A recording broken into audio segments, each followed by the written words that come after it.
Hi guys, welcome to my channel. Today I am doing a video all about sleep training and how we got our little one to sleep 9+ hours. If you don't watch any other part of this video, the number one thing you need to know to save your sanity and get your child to sleep throughout the night is to put him or her in their crib tired but awake still.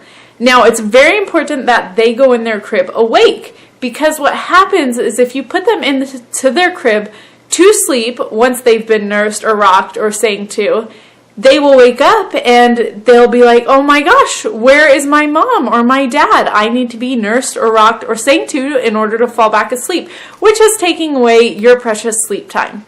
So put them in their crib awake. That way, if they do wake up, they've learned to fall asleep on their own. They have learned to self-soothe. So I see all the time my mom friends posting on Facebook that they did not get any sleep because their baby was up all night. And these are babies that are already older, 3, 6, 7 months old, and their baby is still not sleeping through the night. Now, if you have a newborn, your newborn has to wake up every 2 to 3 hours to eat, so you're not going to be getting much sleep. But there are some things you can do with a newborn to make sure you're preparing your newborn for the time when they are a little bit older and can sleep longer stretches.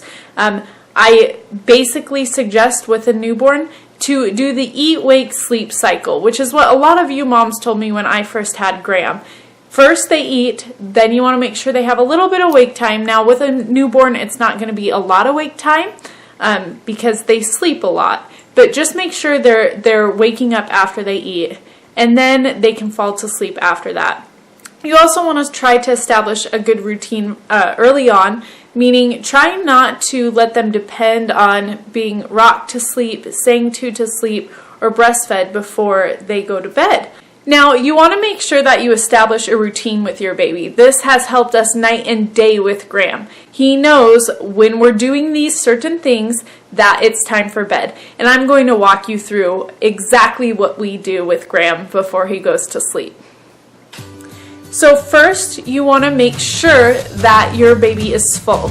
You want to make sure your baby is full and has a clean diaper, because if your baby is crying hysterically when they're in their crib or just crying in general, you know it's not because you're being neglectful. It's not because you haven't changed or fed or burped your baby. You also know it's not because they're too hot or too cold or they have a stomach ache, but that they are just crying because they don't want to be left in their crib. Next, I swaddle Graham.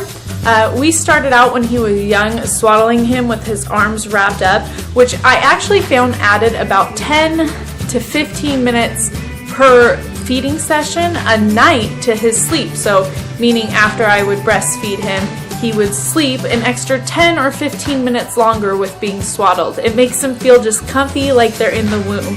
Now I don't wrap his arms up when I swaddle him because he likes sucking his thumb, and that's a way he self-soothes, and I didn't want to take that away from him if I'm trying to sleep train him and teach him how to self-soothe.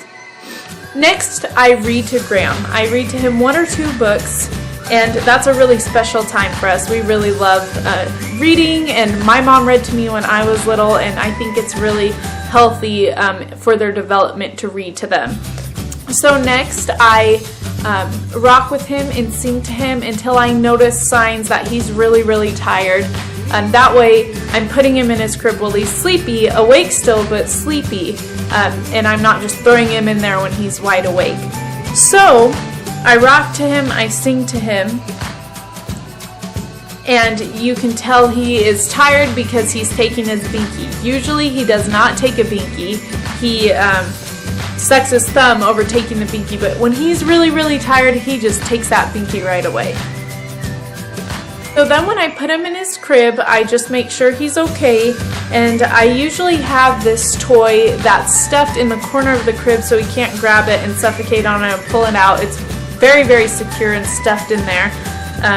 And I press the button on it and it just sings him a little song, so he also knows that means it's bedtime when that little stuffed animal starts to sing to him.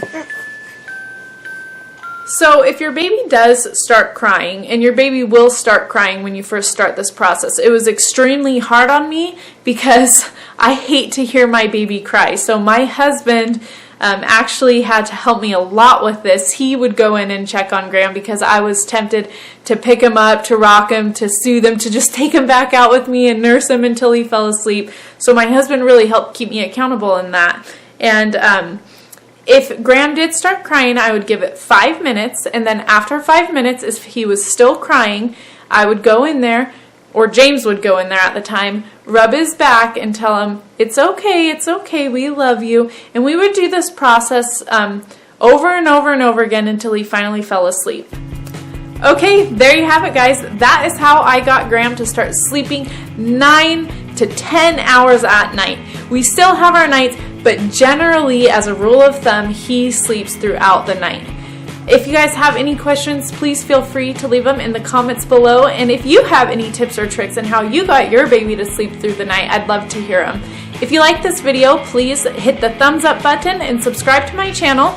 If you subscribe, if you're not really familiar with how YouTube works, if you do subscribe to my channel, you'll get notified whenever I do post new videos. So if you're liking this content and you want to see more content, you'll be notified. Thank you so much for watching, guys. We really appreciate you and hope you're having a great day. Bye!